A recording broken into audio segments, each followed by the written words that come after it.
අයිබෝන් දුවේ පුතේ. අද ඉඳන් අපිට විශේෂ විදිහකින් තමයි අපි පන්තිය කෙරෙන්නේ. ඒ තමයි වෙනදාට මම පන්තියට නිශ්චිත වෙලාවක් දීලා ඔයාලා ඒකට Zoom එකෙන් ලෑස්ති වෙලා ඒ වෙලාව මගේ වුණොත් ආයි පන්තියේ දේවල් මිස් වෙනවනේ මගේ ඇරෙනවනේ.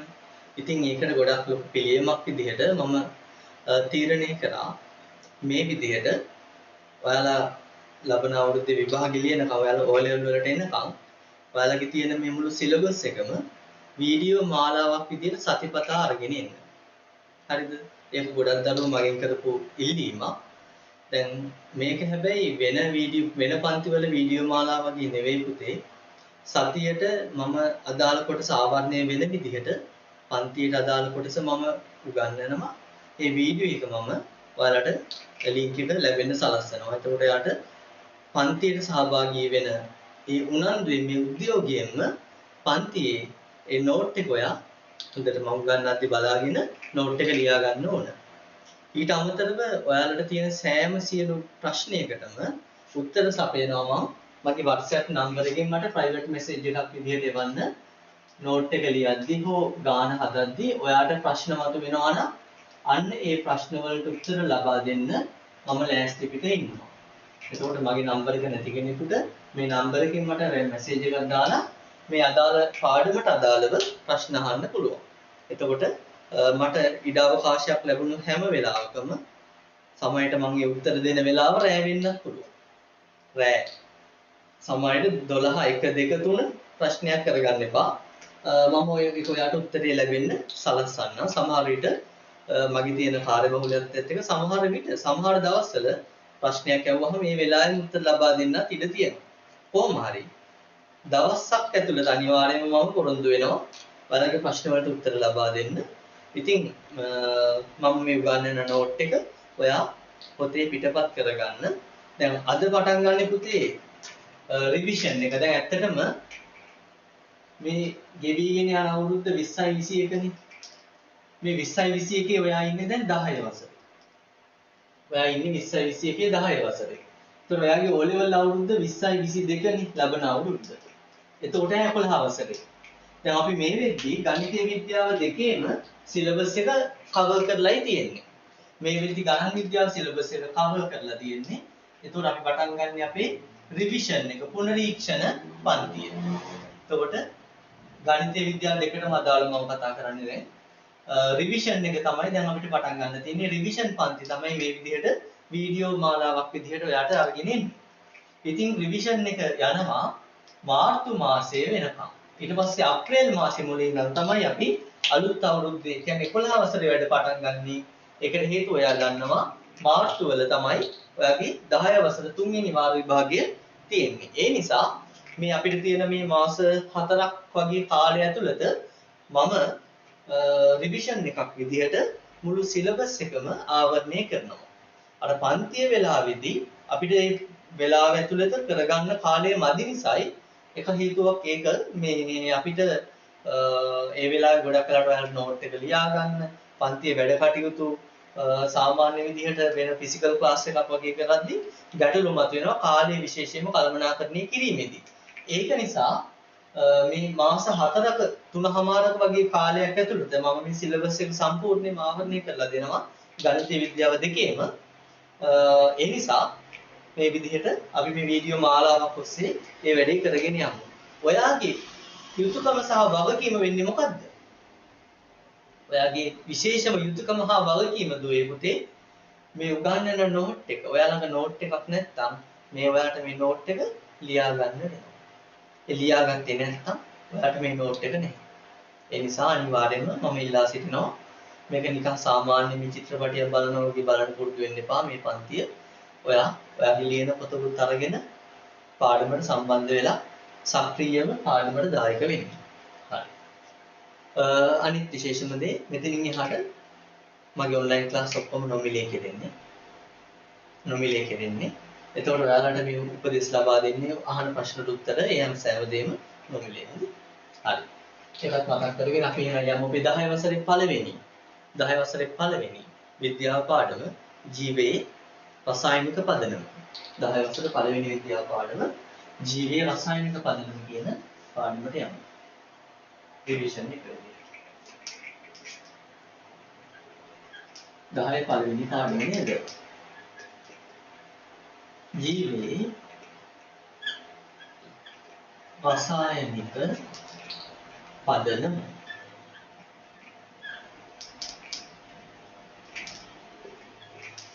දැන් ගොඩක් අයට දැන් මේක අවුලක් ගන්න ඇත්තටම හේතුවක් නැහැ.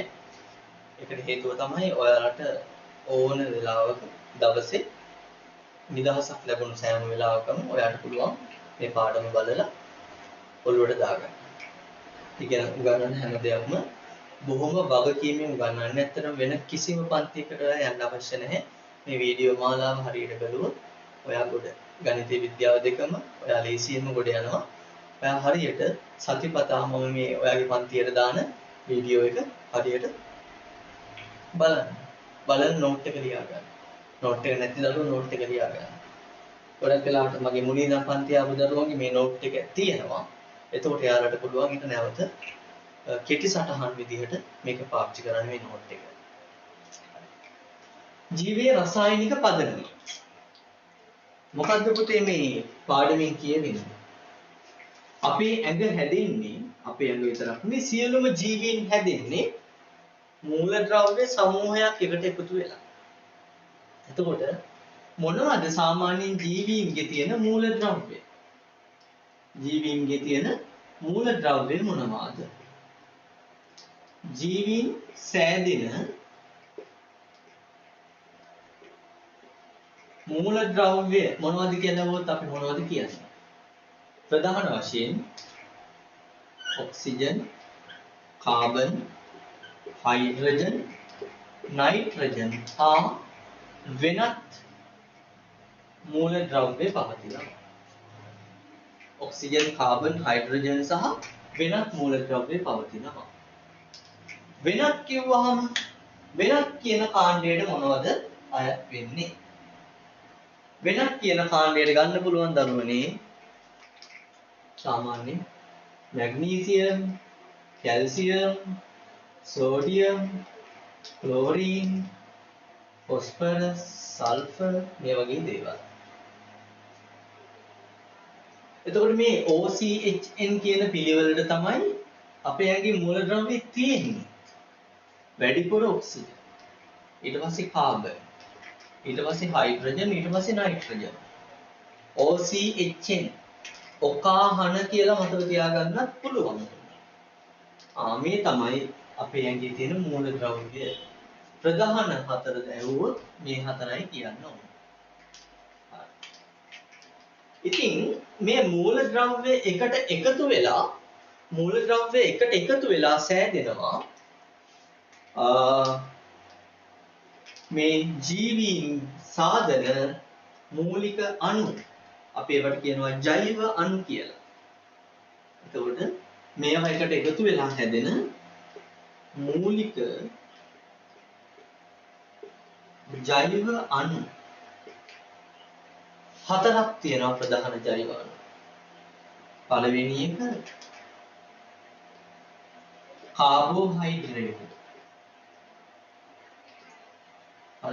කාබෝහයිඩ්‍රේට්.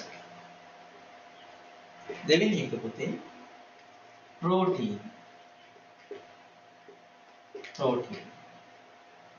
තුන ලිපිඩ. හතර න්‍යෂ්ටික අම්ල. දැනටම මේ ටික නම් දන්නවා නේද? කාබෝහයිඩ්‍රේට්, ප්‍රෝටීන්, ලිපිඩ සහ න්‍යෂ්ටික අම්ල විදිහට ප්‍රධාන ජෛව අණු හතරක් තියෙනවා. දැන් අපි මේවා එකින් එක කතා කරගෙන යන්න හිතන්නේ. හැබැයි ඊට කලින් මම තව දෙයක් මෙතනම දාන්න ලේසියෙන් මතක තියාගන්න.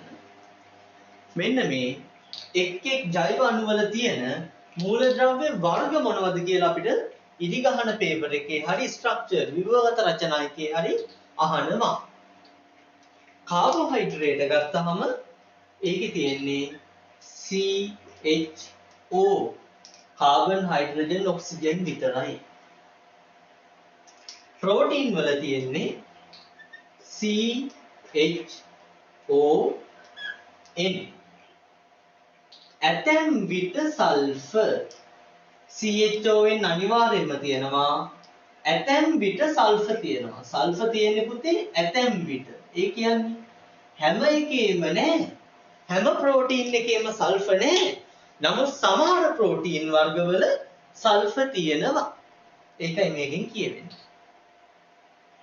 ලිපිඩ ගත්තාම ලිපිඩ වල තියෙනවා මෙන්න මේ කාබෝහයිඩ්‍රේට් වල තියෙන කට්ටියම CHO කාබන් හයිඩ්‍රජන් සහ ඔක්සිජන් තියෙනවා.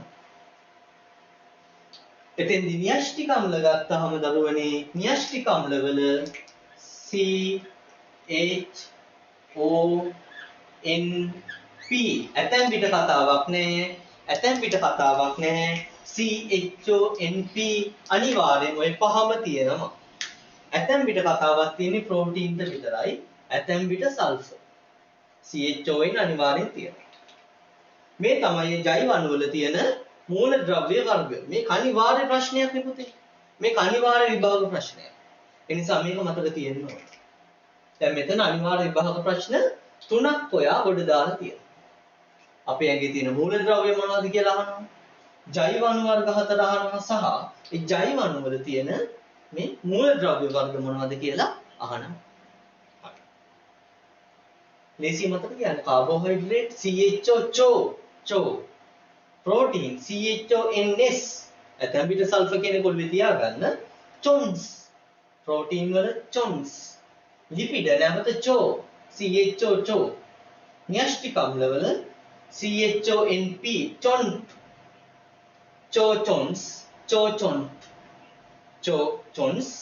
CHONP කාබෝහයිඩ්‍රේට් ප්‍රෝටීන් ලිපිඩ න්‍යෂ්ටික අම්ල වල මේ තමයි තියෙන මූලද්‍රව්‍ය ටික. මේක අනිවාර්යෙන්ම ඔයාලා දැනගත යුතුම දෙයක්. හොඳයි.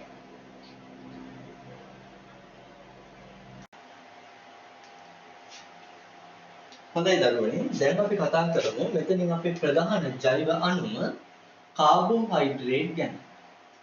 දැන් අපි කතා කරන්න යන්නේ කාබෝහයිඩ්‍රේට් ගැන. කාබෝහයිඩ්‍රේට්. හොඳයි. කාබෝහයිඩ්‍රේට් ගැන අපි මොනවද දැනගන්න ඕන දේවල්? කාබෝහයිඩ්‍රේට් වල විශේෂයෙන්ම අපි දැනගන්න ඕන මේ වගේ තියෙන මූලද්‍රව්‍ය. අපි දැනටම දන්නවා. මූලද්‍රව්‍ය මොනවද කියලා දැනගන්න ඕන. ඊට පස්සේ මේවා තියෙන්නේ කොහෙද කියන එක දැනගන්න ඕන. මොනවද කාබෝහයිඩ්‍රේට් වර්ග කියලා දැනගන්න ඕන. මම මේ ටික ඔක්කොම දැන් අර නෝට් එකක් විදිහට දෙන්න. මූලද්‍රව්‍ය දන්නවා CHO නේ. CHO ඉස්සෙල්ලත් මම කියලා දුන්නා. හරි. දැන් ඉන්න මේ chart එකට පුතාලා මේ කාබෝහයිඩ්‍රේට් මේ ලෝකේ ප්‍රධාන කාණ්ඩ 3කට බෙදෙනවා. මම හිතනවා ඔයා ඒක දන්නවා. කාබෝහයිඩ්‍රේට් ප්‍රධාන කාණ්ඩ 3යි. ඒ තමයි තනි ඒකකයක් ලෙස හඳුන්වන මොනොසැකරයිඩ්. තනි ඒකකයක් කියන එකේ අදහස කාබන් 6යි H12යි O6යි කියන ඒ මොනොසැකරයිඩ්. ඊළඟට ඔය වගේ ඒකක දෙකක් එකට බැඳිලා ජල අණුවක් පිට කරලා හැදෙනවා. මෙන්න මෙයා. මෙයාට කියනවා ඩයිසැකරයිඩ්.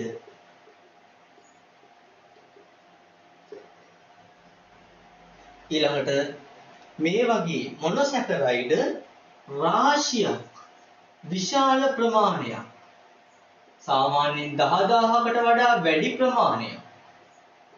සාමාන්‍යයෙන් මේවා 10000කට වඩා වැඩිපුර තිබුණොත් අපි යාට කියනවා පොලිසැකරයිඩයක් කියලා. පොලිසැකරයිඩයක් කියලා කියනවා. හරි. දැන් මම මේ තුන් දෙනා ගැන විස්තර කියන්නේ නැහැ. මොනොසැකරයිඩ් කියන්නේ C6යි H12යි O6 කියන ව්‍යුහයෙන් ඉන්න කෙනා. පුතාලා ඩයිසැකරයිඩ් කියන්නේ C6යි H12යි O6 වගේ දෙන්නේ ඒ නිසාම ඉස්සරහින් දෙක දානවා. දෙන්නෙක් එකට බැඳිලා ජල අණුවක් H2O එකක් පිට කරලා හැදෙන කෙනා CHO. දැන් කාබන් ගාන ගැන හිතන්න. කාබන් දෙවරක් 6 12යි. එහෙනම් ඉර යටට 12. හයිඩ්‍රජන් දෙවරක් 12 24යි. මෙතනින් දෙකක් යනවනේ 24න් දෙකක් ගියාම ඒ ජලයට දෙන්නෙක් යනවනේ හයිඩ්‍රජන්. දෙන්නෙක් ගියාම ඉතුරු වෙනවා 22යි. ඔක්සිජන් දෙවරක් 6 12යි. මෙතෙන් එකක් ගියාම මෙතන 11යි. C 12යි H 22යි O 11 කියන අවස්ථාව තමයි ඩයිසැකරයිඩය කියලා කියන්නේ.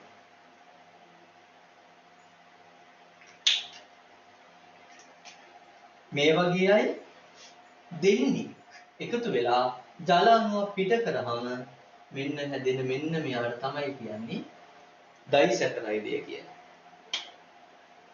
එහෙනම් පොලිසැකරයිඩය හැදෙන්නේ කොහොමද? මේ වගේ අය විශාල ප්‍රමාණයක් අපි N කියලා ගමු. එතකොට N තරමක් C6යි H12යි O6යි. N තරමක් N ප්‍රමාණයක්. ඒකෙන් CHO එකක් හැදිලා ජලය H2O N ප්‍රමාණයක් පිට වෙනවා. එතකොට N වරක් 6 6යි N. එහෙනම් මෙතනද 6යි N කියලා දාන්න. N වරක් 12 12යි N. මෙතන ජලය 2යි N එකක් ගැලවුණාම 12න් 2යි N ගැලවුණාම 10යි N. ඊට මෙතන N වරක් 6 6යි N. මේකෙන් 1 N එකක් ගියාම 6යි N ගෙන් 1 N එකක් ගියාම N වරක් 6 6යි N ගෙන් මෙතන ජලය හැදෙන N එකක් ගියාම ඔක්සිජන්ලා මෙතන 5යි N ඉතුරු වෙනවා. එහෙනම් පොලිසැකරයිඩයේ සූත්‍රය C 6යි N H 10යි N O 5යි N. මේ හැමෝටම N පොදු නිසා මට පුළුවන් N ව එළියට අරගෙන මේ විදිහට එක සකස් කරගන්න. C 6යි H 10යි O 5යි. පොදුවේ වරහණක් දාලා එළියෙන් N කියලා දාන්න පුළුවන්. එතකොට මේ තියෙන දරුවනේ මේ පොලිසැකරයිඩේ අණුක සූත්‍රය. මොනොසැකරයිඩය ඒවා දෙන්නෙක්ගෙන් ඩයිසැකරයිඩය. ඒවා N ප්‍රමාණයකින් විශාල ප්‍රමාණයකින් පොලිසැකරයිඩය ඔය විදිහට හැදෙනවා. හරි. එතකොට මෙතන ඔයා දැක්කේ නැද්ද විශේෂ ලක්ෂණයක් තියෙනවා හයිඩ්‍රජන් සහ ඔක්සිජන් අතර හැම වෙලෙම අනුපාතය කොහොමද වෙන්නේ? හයිඩ්‍රජන් ඔක්සිජන් වගේ දෙගුණයක්. බලන්න හැම වෙලෙම ඔක්සිජන් වගේ හයිඩ්‍රජන් දෙගුණයක්. ඔක්සිජන් වගේ හයිඩ්‍රජන් දෙගුණයක්. එහෙනම් අවිශේෂ දෙයක් තමයි සෑම කාබෝහයිඩ්‍රේට් එකම හයිඩ්‍රජන් සහ ඔක්සිජන් අතර අනුපාතය 2ට 1යි. ඒක විශේෂයි. එතකොට කාබෝහයිඩ්‍රේට් වල හයිඩ්‍රජන් ඔක්සිජන් අනුපාතය හැම වෙලේම 2:1යි. 2:1යි.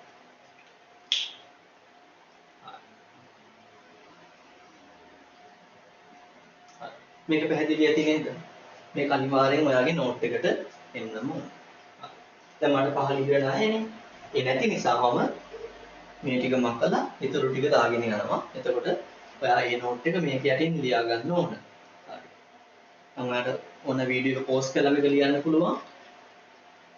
ඒ නිසා මම වෙලාව දෙන්නේ නෑ ලියන්න. ඔයාලට වීඩියෝ එක පෝස්ට් කරලා ඉන්න පුළුවන්. ඊට පස්සේ නෝට් එක ලියාගෙන දැන් අපි ඊළඟ කොටසට යමු.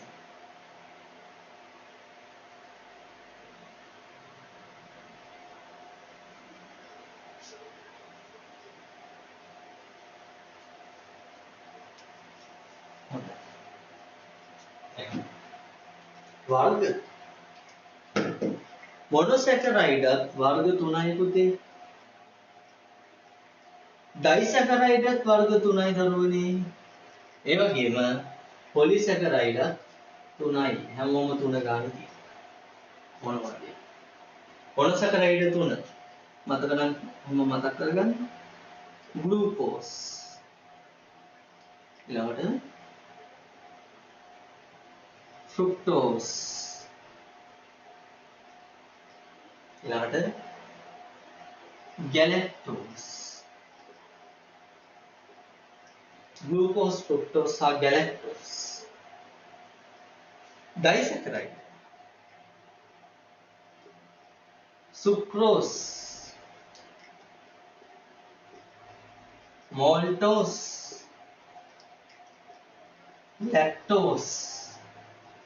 lactose. Polysaccharide वर्ग तुम पिष्टय पीटी cellulose ඊට පස්සේ glycogen ඔන්න ඔය විතරක් දැනගත්තට මදි මේවා කොහෙද තියෙන්නේ glucose කඩේද නෑ කඩේ තියෙනවා නමුත් ස්වභාවිකව glucose අපිට හමු වෙන්නේ වැඩිපුරම ඉදුණු පළතුරු වල ඉදුණු පළතුරු පැණි රස glucose නිසා මෙයා ඉන්නේ ඉදුණු පළතුරු වල ඊට අමතරව පුතේ මෙයා මී පැණි වලත් ඉන්නවා නමුත් මී පැණි වල බහුලවම අඩංගු සංඝටකයේ ෆ්‍රුක්ටෝස් මේ ලෝකේ පැණි රසෙන් වැඩිම කෙනා කවුද කියලා අහුවොත් ඔයාගේ උත්තරේ වෙන්න ඕන චොක්ලට් නෙවෙයි ෆ්‍රුක්ටෝස් හොඳේ ෆ්‍රුක්ටෝස් තමයි මී පැණි වල බහුලවම අඩංගු මේ පැණි ඔච්චරටම පැණි රස ඇයි ෆ්‍රුක්ටෝස් තියෙන නිසා හොඳයි එතකොට ගැලැක්ටෝස් ඉන්නේ පුතේ කිරිවල ගැලැක්ටෝස් කිරිවල සංඝටකයක් කිරි සුක්‍රෝස් කියන්නේ දරුවනේ අපි සාමාන්‍යයෙන් කෑමට ගන්න සීනි වල තියෙන සංඝටකය සීනි හදන්නේ එතකොට උක්කුෂ වලින් බහුලවම එනම් අපි උක්ෂාකේ සුක්‍රෝස් එමට තියෙන මෝල්ටෝස් තියෙන්නේ කොහෙද මෝල්ට් පාන වර්ග නිස්ට මෝල්ට් කී තියෙන්නේ වර්ග මෙයත් එකක් දානවා නෙමෙයි ඒ මෝල්ට් කියන නම තියෙන නිසා මම කිව්වේ ඒ වගේ තියෙන මේ මෝල්ටෝස් තමයි ඔය මෝල්ටෝස් හැදෙන්නේ දරුවනේ ඕනෑම පැලවෙමින් පවතින බීජවල ප්‍රරෝහණය වෙමින් පවතින බීජවල මෝල්ටෝස් තමයි තියෙන්නේ. හිතන්න අලුතෙන් ඔන්න දැන් යන්තම් හොට දාගෙන අලුතෙන් බීජයකින් පැලයක් එන්න යනවා. කඩලා බැලුවොත් මෝල්ටෝස් තියෙනවාමයි. මෝල්ටෝස් ප්‍රරෝහණය වන බීජවල ප්‍රරෝහණය වෙමින් පවතින බීජවල තියෙන්නේ මෝල්ටෝස්. ලැක්ටෝස් කොහෙද තියෙන්නේ? මෙයාගේමයි කිරිවල. ලැක්ටෝස් තියෙන්නේ කිරිවල. මේ ලෝකේ පැණි රස නැති මොනොසැකරයිඩ් මොකක්ද හොත් කියන්න ඕන? ලැක්ටෝස්. පැණි රස නැති ඩයිසැකරයිඩ් මොකක්ද හොත් කියන්න ඕනේ? ලැක්ටෝස්. මොකද මේ දෙන්නම ඉන්නේ කිරිවල. කිරි පැණි රහ නැහැ. කිරි රසයි. කිරි පැණි රහ නැහැ පුතේ. පැණි රස නැති මොනොසැකරයිඩ් ගැලැක්ටෝස් පැණි රස නොමැති ඩයිසැකරයිඩ් ලැක්ටෝස් පොලිසැකරයිඩ් වල පිෂ්ඨය කොහෙද පුතාලා තියෙන්නේ පිෂ්ඨය තියෙන්නේ ශාක පත්‍රවල එහෙම නැත්නම් ශාකවල සංචිත කරන ස්ථානවල ශාකවල සංචිත ආහාරය තමයි පිෂ්ඨය අපි බහුලවම පිෂ්ඨය කියලා ලබා ගන්නේ බත්නේ බත් කියන්නේ මොනවද? ගොයම් ගහේ බීජය. ගොයම් ශාකයේ පත්‍ර වලින් නිපද වෙන මේ ග්ලූකෝස් එකට එකතු වෙලා පිෂ්ඨය හැදෙනවා. ඒ පිෂ්ඨේ ගබඩා වෙන්නේ ඔය බීජය. ශාකයේ තැනින් තැනට ශාකවල ගබඩා වෙන තැන් වෙනස් පිෂ්ඨය. සමහර ශාකවල කන්දේ, සමහර ශාකවල මුලේ, සමහර ශාකවල පත්‍රවල, සමහර ශාකවල බීජවල. ඉතින් පිෂ්ඨය කියන්නේ ශාකවල ගබඩා වෙන සංචිත ආහාරය. ශාකවල සංචිත ආහාරය තමයි පිෂ්ඨය. ශාකවල සංචිත ආහාරය පිෂ්ඨය. සෙලියුලෝස්. සෙලියුලෝස් සත්තුන්ගේ නෑ. සෙලියුලෝස් තියෙන්නේ ශාකවල පමණයි. ශාකවලත් සෛලයක් ගත්තොත් ඒ සෛලයේ වටේට තියෙනවා බිත්තියක්. ඒ ශාක සෛල බිත්තියේ තමයි සෙලියුලෝස් තියෙන්නේ. මේ වටේට තියෙන බැම්මක් තියෙනවා සෛලයක් වටේට. ඒ සෛලයේ වටේ තියෙන බිත්තියේ තමයි පුතේ සෙලියුලෝස් තියෙන්නේ. ශාක සෛල බිත්තිවල ශාක සෛල බිත්තිවල මෙයා තියෙනවා. ඊළඟට ග්ලයිකෝජන්. සෑම සියලු සතෙක්ගේම සත්වයින්ගේ සංචිත ආහාරය තමයි ග්ලයිකෝජන්. මිනිසා විතරක් නෙවෙයි. බල්ලෝ පූස හැම සතෙක්ගේම ඇඟේ ගබඩා වෙලා තියෙන ආහාරය ග්ලයිකෝජන්. අපේ පේශිවල අක්මාවේ ගබඩා කරලා තියෙන්නේ මෙන්න මේ ග්ලයිකෝජන්. ශාකවල සංචිත ආහාරය පිෂ්ඨය. සතුන්ගේ සංචිත ආහාරය ග්ලයිකෝජන්. එනම් අපිට ගන්න පුළුවන් සතුන්ගේ සංචිත කියන්නේ ගබඩා කරපුනේ සංචිත ආහාරය තමයි ග්ලයිකෝජන්. මේ කාබෝහයිඩ්‍රේට් වර්ග ගැන කියවෙන නෝට් එක. හරිද? ඔයා මේකට කලින් ලියාගත්තනේ මේ මොනොසැකරයිඩ්, ඩයිසැකරයිඩ් හා පොලිසැකරයිඩ් වල අණුක සූත්‍රයන් නේද? අණුක සූත්‍රයන්. එතකොට ඒකට යටින් ලියවෙන්න ඕන මෙන්න මේ වර්ග ටික. මෙයා තුනට බෙදුවා, මෙයා තුනට බෙදෙනවා, මෙයා තුනට බෙදෙනවා සහ ඒවා තියෙන තැන්. ඒවා තියෙන්නේ කොහේ තැන්වලද කියලා මෙහෙම ලියවෙන්න ඕනේ. හරි නේද පුතාලා? ප්‍රශ්න තියෙනවා නම් WhatsApp කරලා අහන්න. හරි. අපි යන්න ඊළඟ කොටසට. ඒ කියන්නේ කාබෝහයිඩ්‍රේට් යටතේම මට තියෙනවා තව දෙයක් කියලා දෙන්න විශේෂ දෙයක්. කාබෝහයිඩ්‍රේට් යටතේම විශේෂ දෙයක්. ඒ තමයි මේ හැදෙන ඩයිසැකරයිඩ් හැදෙන්නේ කොහොමද? මොනොසැකරයිඩ් කොහොම එකතු වෙලාද මේ ඩයිසැකරයිඩ් සෑදෙන්නේ කියලා දැනගන්න ඕනේ. එතකොට කාබෝහයිඩ්‍රේට් යටතේ එන කෙටි අණු මාත්‍රාවක් ගමු. ඩයිසැකරයිඩ්. කාබෝහයිඩ්‍රේට් යටතේ එන කෙටි අණු මාත්‍රාවක් ඩයිසැකරයිඩ්. ඩයිසැකරයිඩ් හැදෙන විදිහ නිතරම විභාගෙදී අහනවා. ඩයිසැකරයිඩ්. අතට තියාගන්න.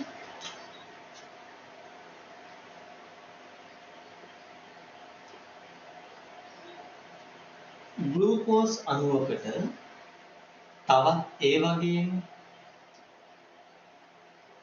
ග්ලූකෝස් අණුවක් එකතු වුණාම හැදෙන්නේ මෝල්ටෝස්.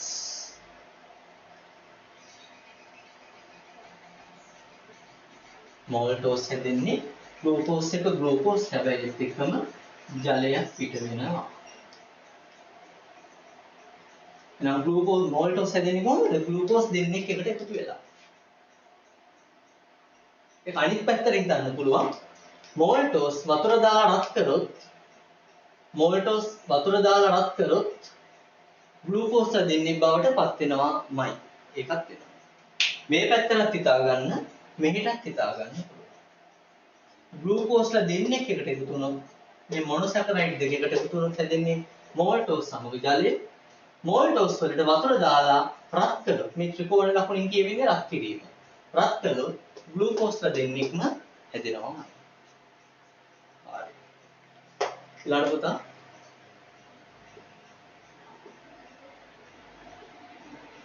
ग्लूकोज समग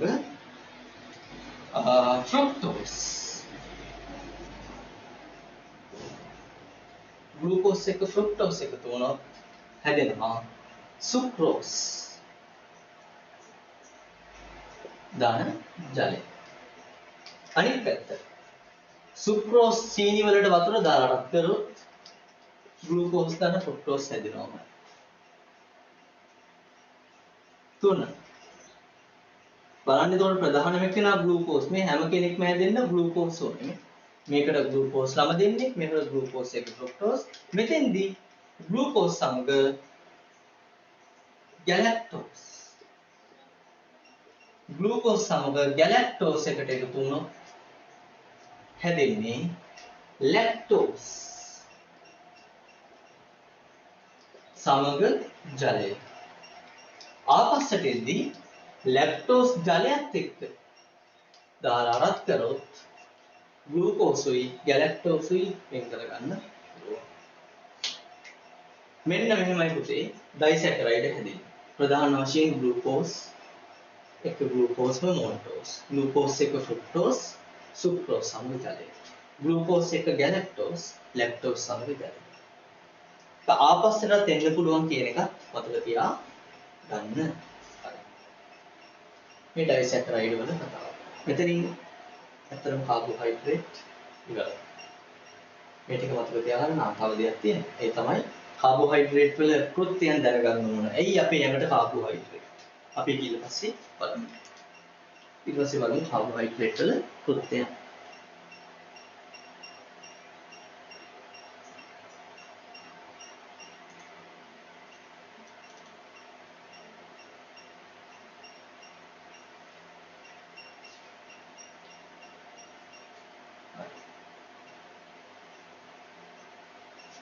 කාබෝහයිඩ්‍රේට් අපේ ඇඟට මෙච්චර වැදගත් වෙන්නේ ඒ පළවෙනියටම කතා කරේ කාබෝහයිඩ්‍රේට්. ලොකු වැදගත්කමක් ඇති එහෙනම්. ඔය කෙටියන මාතෘකාව කාබෝහයිඩ්‍රේට් වල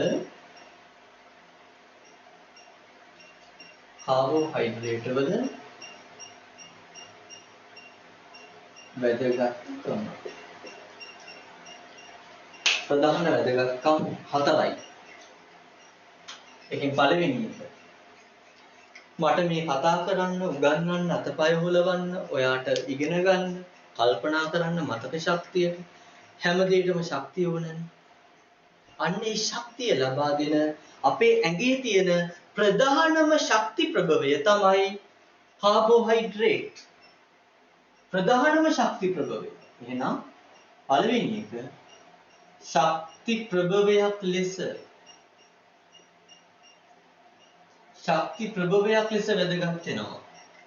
අපේ ශක්තිය නිපදවන්න කාබෝහයිඩ්‍රේට් ඕනේ. ඒ නිසා තමයි අපේ ප්‍රධාන ආහාරය බත් වෙලා තියෙන්නේ. ශක්තිය අවශ්‍ය නිසා. 2. අපි ඉස්සෙල්ලා කතා කරා මෙතන තිබ්බ දෙන්න මතකද? එහෙම කිව්වට පේන්නේ නැහැ. පොලිසැකරයිඩ් යටතේ ශාකවල සංචිත ආහාරයේ පිෂ්ඨය සතුන්ගේ සංචිත ආහාරයේ ග්ලයිකෝජන්. මේ දෙකම පොලිසැකරයිඩ්. පොලිසැකරයිඩ් කියන්නේ කාබෝහයිඩ්‍රේට්. එහෙනම් මේ ශාක හෝ සතුන් වේවා මේ දෙගොල්ලගෙම සංචිත ආහාරය වෙන්නේ කාබෝහයිඩ්‍රේට්. එහෙනම් ශාක හා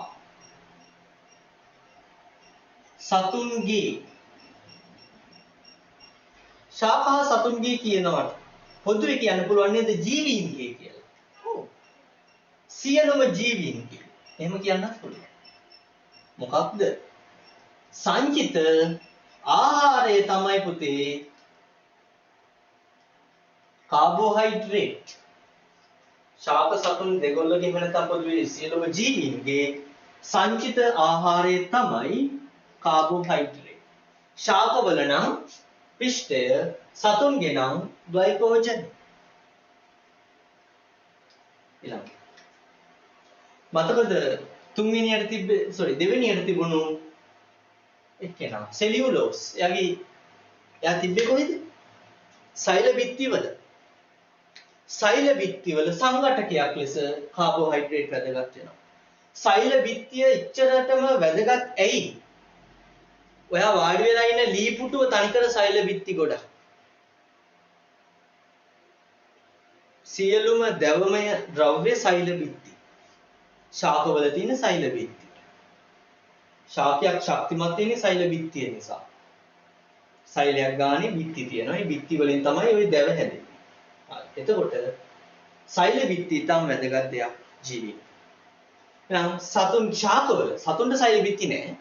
ශාකවල සෛල බිත්ති වල සංඝටකයක් ලෙස කාබෝහයිඩ්‍රේට් වැදගත් වෙනවා.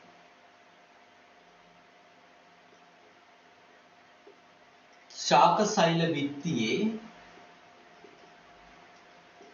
ඇත්තටම තියෙන ප්‍රධානම සංඝටකය. තියෙන්නේ සෛල මේවම තමයි. ඊටාම සුළු ප්‍රමාණයක් වෙන දේවල් තියෙනවා. අපි ඒක සෛලයේ පාඩමේදී මතක් කරගමු. මම කියන්නේ මේකේ සෙලියුලෝස්, හෙමි සෙලියුලෝස්, පෙක්ටින් වගේ දේවල් තියෙනවා සුළු ප්‍රමාණයක්. නමුත් සෛල බිත්තියේ වැඩිපුරම තියෙන්නේ සෙලියුලෝස් හේව කාබෝහයිඩ්‍රේට් වර්ග. ප්‍රධානම සංඝටකයයි. ශාක සෛල බිත්තියේ ප්‍රධානම සංඝටකය තමයි සෙලියුලෝස් හේව කාබෝහයිඩ්‍රේට්. ඊළඟට ප්‍රධාන ජෛවණු හතරෙන් දැන් අපි කාබෝහයිඩ්‍රේට් ඉවරයි. අනිත් ඒවා මොනවද? ප්‍රෝටීන්, ලිපිඩ, න්‍යෂ්ටික අම්ල. න්‍යෂ්ටික අම්ල ඇතුලේ තියෙනවා පුතේ කාබෝහයිඩ්‍රේට්. න්‍යෂ්ටික අම්ල ඇතුලේ තියෙනවා කාබෝහයිඩ්‍රේට්. මම න්‍යෂ්ටික අම්ල උගන්වද්දි කියන්නම් මේ තියෙන්නේ අර තියෙනවා කිව්ව කාබෝහයිඩ්‍රේටය කියලා. හරි. න්‍යෂ්ටික අම්ල වල සංඝටකයක් ලෙස. න්‍යෂ්ටික අම්ලවල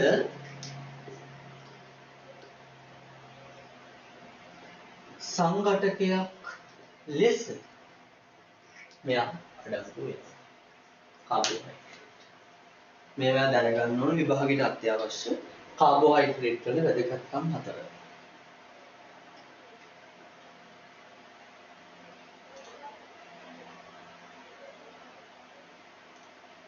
මෙන්න මෙතනින් අපි කාබෝහයිඩ්‍රේට් නිමාවට පත් කරනවා.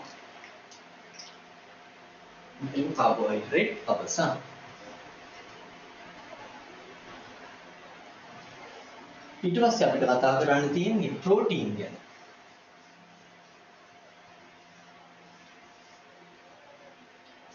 දැන් ගන්නවා ලොකුවට අනුමාත්‍රකාව ප්‍රෝටීන්. මතකද මෙයාලගේ තියෙන මූලද්‍රව්‍ය ටිකද?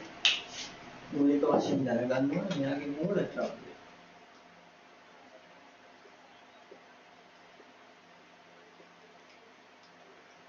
CHON ඇතැම් විට සල්ෆර්. සල්ෆර් තියෙන්නේ ඇතැම් විට කියලා කිව්වනේ. චොන්ස් ඇතැම් විට තමයි සල්ෆර් හොඳේ. මේ ප්‍රෝටීන් කියලා කියන්නේ පුතේ ඊටාම කුඩා අණු සමූහයක් එකට බැඳිලා හරියට ගඩොලකින් ගඩොලින් ගත ගඩොල ලොකු බිත්තියක් හැදෙනවා වගේ හැදිච්ච දෙයක්. එතකොට බිත්තිය තමයි ප්‍රෝටීන්. ඒ බිත්තිය නම් ප්‍රෝටීනේ හදන්න දායක වෙන කුඩා ඒකකයට කියනවා අපි ඇමයිනෝ අම්ලය කියලා. එහෙනම් ඒ ලොකුවට හැදෙන බිත්තිය වගේ එකට කියන්නේ බහු අවයවික කියලා. නම් ප්‍රෝටීන් බහු අවයවිකයක්. ප්‍රෝටීන් කියන බහු අවයවිකය හදන්න දායක වෙන ඒක අවයවිකයේ කුඩාම ඒකකය තමයි ඇමයිනෝ අම්ලය. අපි මෙතන දෙන්නවට දැනගන්න ඕන. ප්‍රෝටීන් මොකක්ද? බහු අවයවිකයක්. ඒ කියන්නේ එකම જાතියේ කුඩා අණු සමූහයක් 10000කට වැඩි ප්‍රමාණයක් එකට බැඳිලා සෑදෙන කෙනෙක් තමයි මේ ප්‍රෝටීන් කියලා කියන්නේ. ප්‍රෝටීන් බහු අවයවිකයකි. බහු අවයවිකයකි. ප්‍රෝටීන් බහු අවයවිකයකි. ඉතින් ඔය බහු අවයවිකය හදන්න දායක වෙන ඒක අවයවිකය ප්‍රෝටීන් වල ඒක අවයවිකය මොකක්ද? ඇමයිනෝ අම්ලයයි.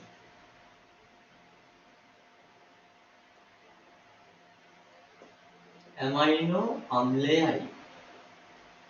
අපි දැනගන්න ඕන ඇමයිනෝ අම්ලයේ ව්‍යුහය.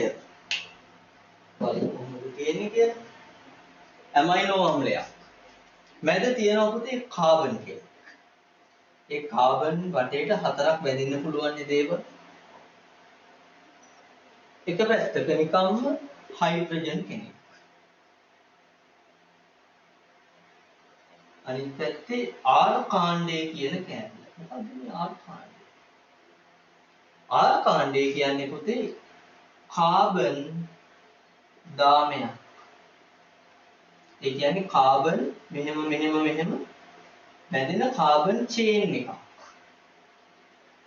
ඒ කාබන් කීයක් තියෙනවද කියන එක අනුව ඇමයිනෝ අම්ල ගාන වෙනස් වෙනවා. ඇමයිනෝ අම්ලය වෙනස් වෙනවා. සමහර එකේ 2යි 3යි 4යි 5යි 6යි 7යි. ඒවට තවත් අතු බෙදලා තව ඇමයිනෝ අම්ල වගේ හැදෙනවා. පොදුවේ කියනවා ඉතින් මේ කාබන් 10ට R කාණ්ඩය කියලා. ඊට එක පැත්තක COOH කාණ්ඩය කියන එක තියෙනවා. COOH කාණ්ඩය. ඒතර මෙතන හයිඩ්‍රජන් කාණ්ඩය. මෙතන R කාණ්ඩය. මේ පැත්තේ NH2 කාණ්ඩය කියන එක තියෙනවා. මේ තමයි සාමාන්‍ය ඇමයිනෝ අම්ලයක හැඩය ව්‍යුහය. මේක දැනගන්න අවශ්‍ය වෙන්නේ ව්‍යුහගත රචනා පේපර් එකට. මේකේ කොටස් සමහර වෙලාවට අපිට හිස්තැන් පුරවන්න දීලා තියෙනවා විභාගෙ. සමහරවිට ඔයාගේ අවුරුද්දේදී මේක සම්පූර්ණයෙන් අඳින්න ඉන්න බැරි කමකුත් නැහැ. හරි ලේසියිනේ. කාබන් නැන්ද හතර පැත්තෙන් හතරක් බැඳෙනවා. උඩ හයිඩ්‍රජන් යට R කාණ්ඩය. මේ පැත්තේ COOH මේ පැත්තේ NH2. ඔකේ නම් ගත්තොත් නම් වශයෙන් සැලකුවොත් මේකට අපි කියනවා හයිඩ්‍රජන් කාණ්ඩය H කාණ්ඩය කියලා කියනවා. ඒතර මේක R කාණ්ඩය නම් කරලා තියෙනතරම මේකට කියන්නේ පුතේ කාබොක්සිල් කාණ්ඩය කියලා. COOH කැලලට කියන්නේ කාබොක්සිල් කාණ්ඩය. මෙයා ඇමීන් කාණ්ඩය.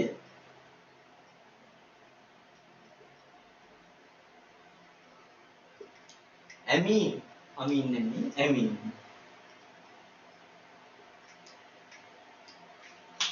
හයිඩ්‍රජන් H කාණ්ඩය, R කාණ්ඩය, කාබොක්සිල් කාණ්ඩය සහ ඇමීන් කාණ්ඩය විදිහට ප්‍රධාන කාණ්ඩ හතරක් තියෙනවා.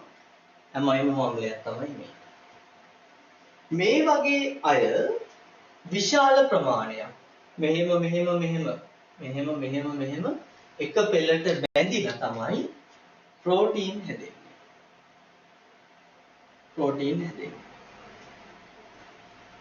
ඒතර බලන්න මෙතන කාබන් ඉන්නවා. හයිඩ්‍රජන් ඉන්නවා. ඔක්සිජන් ඉන්නවා. නයිට්‍රජන් ඉන්නවා. සල්ෆර් ඇතැම් විටනේ සල්ෆර් තියෙන්නේ.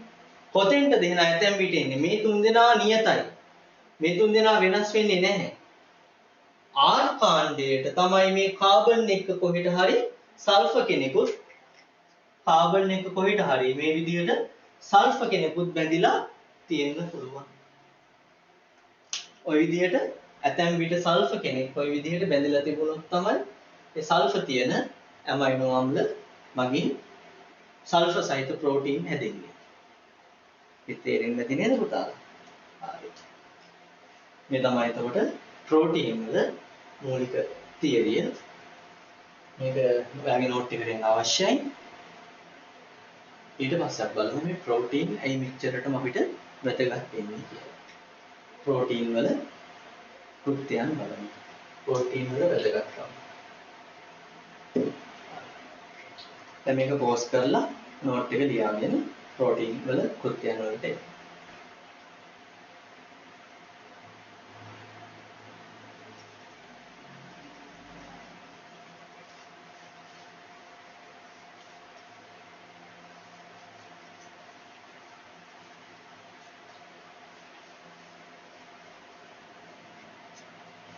දැන් ප්‍රෝටීන් වල වැදගත්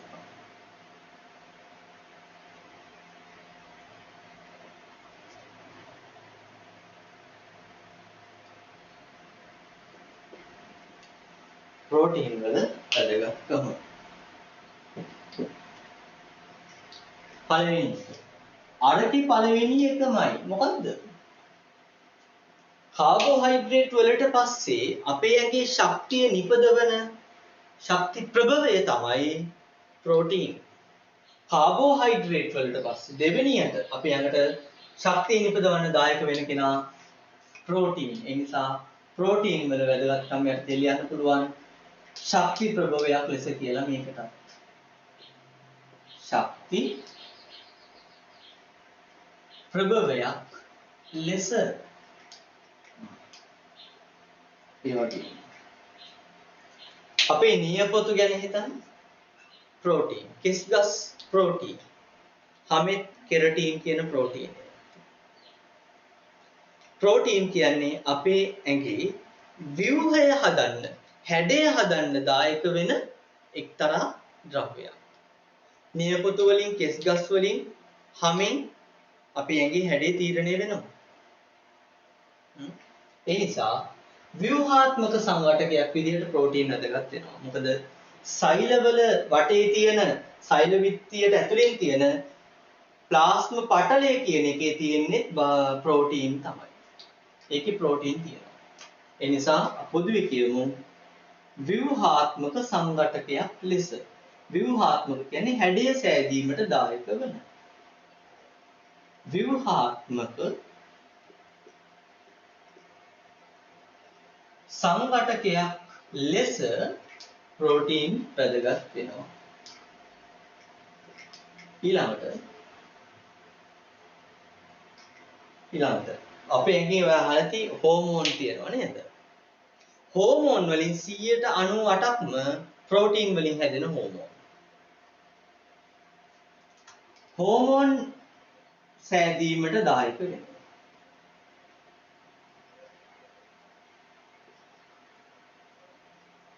හෝමෝන් සෑදීමට ඒ වගේම අපි කවුරුත් දන්නවනේ දැන් මේ වැක්සින් ගැන දැන්. ඔන්න අපේ ඇඟ තියෙනවා. අපේ ඇඟට විස බීජයක් එන්න කලින් අපි හිතලම විස බීජයක් ඇතුල් කර ගන්නවා. හැබැයි මේ විස බීජය විස නසපු විසක්. ඒ කියන්නේ ලෙඩේ හදන්න බැරි කරපු විසක් තමයි ඔය වැක්සින් එක කියලා විදින්නේ. කොරෝනා වැක්සින් එක නෙවෙයි. පළවෙනි වැක්සින් එක ඔය පොඩි බබාලාට ඉපදිච්ච දවස් ඉඳන් වැක්සින් මාලාවක් එනවා. BCG කියයි, ට්‍රිපල් එක කියයි, ජපනීස් එන්සෙෆලායිටිස් කියයි, පෝලියෝ කියයි, සරම්ප ඔය හැම එකටම වැක්සින් ගන්නවා. පිට ගැස්ම ගලපටල එනවා. කොරෝනා වලට දැන් වැක්සින් එකක් තියෙනවා. අලුත් ප්‍රභේදය ආන්සර් කරන්නේ. නමුත් පරණ ප්‍රභේද ආන්සර් කරනවා. හරි. ඒ කියන්නේ මේ වැක්සින් එක කියලා විදින්නේ ඒ ලෙඩේට අදාළ ශුද්ධ ජීවියම තමයි අපිට ආයි විදින්නේ. හැබැයි ඔකේ විස නසපු විස තමයි තියෙන්නේ. ඒතර ඇඟ රැවටෙනවා විශේෂයෙන්ම සුදුරු දිරාණු මේකේ මේ විස බීජයක් ඇවිල්ලා අපි මේක විනාශ කරන්න ඕන කියලා ඔන්න සුදුරු දිරාණුව ඒ විස බීජය විනාශ කරන්න හදනවා ආයුධයක්. ඒ විස බීජයට විතරක් ප්‍රහාර එල්ල කරන්න පුළුවන් විදිහේ ආයුධයක් සුදුරු දිරාණුවෙන් හදනවා. ඒ හදන ආයුධයට අපි කියන්නේ ප්‍රතිදේහ කියලා.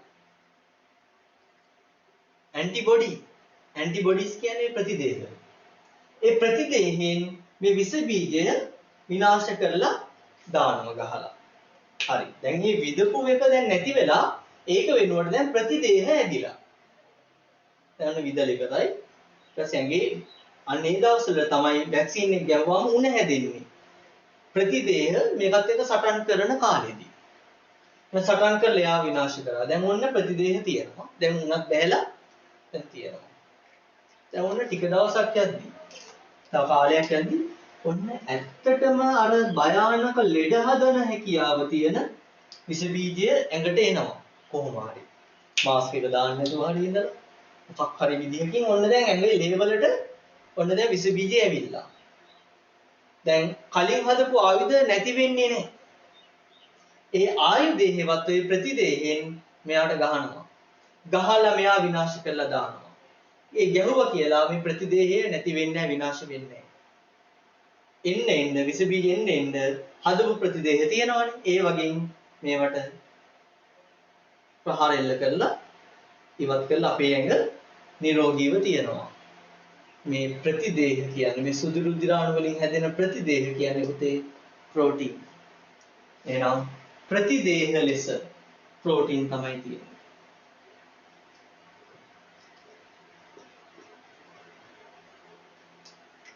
ප්‍රතිදේහ ලෙස තියෙන්නේ පුතේ ප්‍රෝටීන් වෙන මොකුත් නෙමෙයි.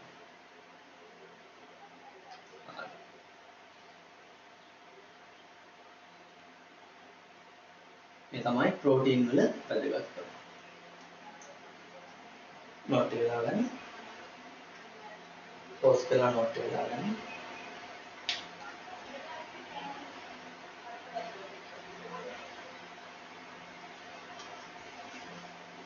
ඊට පස්සේ අපි කතා කරනවා ඔන්න ප්‍රෝටීන් කතාව ඉවරයි. ලිපිඩ ගැන. ලිපිඩ. තුන්වෙනි ජෛව අණුව නේද? ලිපිඩ.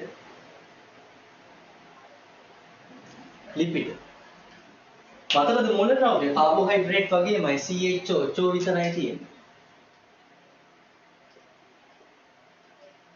මේකේ තියෙන මූල ද්‍රව්‍ය CHO.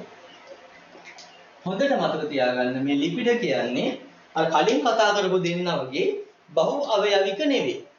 කියන්නේ අර පොඩි එකකින් ගොඩක් ඒ වගේ හැදිලා හැදෙන ලොකු එකක් නෙවෙයි ලිපිඩයක් කියන්නේ.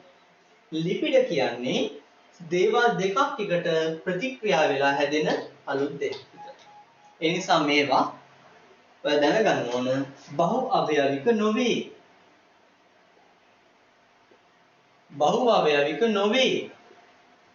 බහු අවයවික නොවේ කියන්නේ එනම් ඒක අවයවික නැත. මේක විභාගෙදී නිතරම වගේ අහන තැන. ඒක අවයවික නැති එක්කෙනෙක් කියන්න. බහු අවයවික නොවන්නේ කවුද? ඔය වගේ අහනවා. එනම් ඒක අවයවිකයක් නොවේ. ඒක අවයවිකයක් නොවේ. එහෙනම් කොහොමද ලිපිඩ හැදෙන්නේ?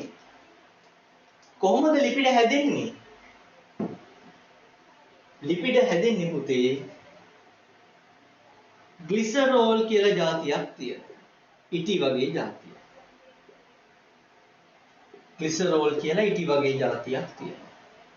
ඒ ග්ලිසරෝල් එක්ක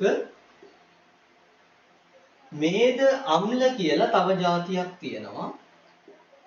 මේද අම්ල කියලා જાතියක් බැඳෙනවා. ග්ලිසරෝල් දාන මේද අම්ල වලින් හැදෙනවා ඔය අපේ ලිපිඩ. ඒකින් ජලය පිට වෙනවා. මේ තමයි ලිපිඩ හැදෙන විදිහ. ඒතකොට මේකේ ඒක අවයවික නැහැ. මේ දෙන්න එකතු වෙලා ලිපිඩයි ජලයයි හැදෙනවා. ග්ලිසරෝල් සහ මේද අම්ල වලින් ලිපිඩ සමග ජලය හැදෙනවා. මෙච්චරයි අපි ලිපිඩ ගැන දැනගන්න අවශ්‍ය. අපි මෙතනම ගමු ලිපිඩ වල වැදගත් අනුමානිකව. ලිපිඩ වල වැදගත්. දන්නවද පුතා? තුන්වෙනියට වැදගත් වෙන ශක්ති ප්‍රභවය තමයි ලිපිඩ. කාබෝහයිඩ්‍රේට් ශක්තිය හැදුවා, ප්‍රෝටීන ශක්තිය හදනවා, ලිපිඩ ශක්තිය හදනවා. එහෙනම් ලිපිඩ වල පළවෙනි වැදගත්කම ශක්ති ප්‍රභවය ලෙස. අනිත් එක ලිපිඩ අර සෛල බිත්ති වල සෛල පටලේ ප්ලාස්මා පටලේ ඉන්නවා. දැන් මෙහෙම සෛලය ගත්තොත් සෛලයේ වටේට දැන් බිත්තියට ඇතුලෙන් තියෙනවා පටලයක්. ශාක සෛලයක නම් බිත්තිය ඇතුලේ, සත්ත්ව සෛලයක නම් පටලයෙන් තමයි ආවරණය වෙන්නේ. ඔන්න ඔය පටලේ ප්‍රභවයක් වෙනවා. පටලේ තියෙන ද්‍රව්‍යයක් වෙනවා ලිපිඩ. එහෙනම් හැඩය හදන්න දායක වෙන නිසා මේකට කියන්න පුළුවන් මෙයත් ව්‍යුහාත්මක සංඝටකයක් කියලා. ව්‍යුහාත්මක සංඝටකයක් ලෙස ලිපිඩ වැදගත් වෙනවාම. ව්‍යුහය හදන්න කායික වෙනවා. ඊළඟට මතකද මම ප්‍රෝටීන් වල කිව්වා හෝමෝන් 98%ක්ම හැදෙන්නේ ප්‍රෝටීන් වලින්. අර ඊටු 100% ලිපිඩ වලින්. එහෙනම් හෝමෝන් නිපදවීමට මෙයා දායක වෙනවා.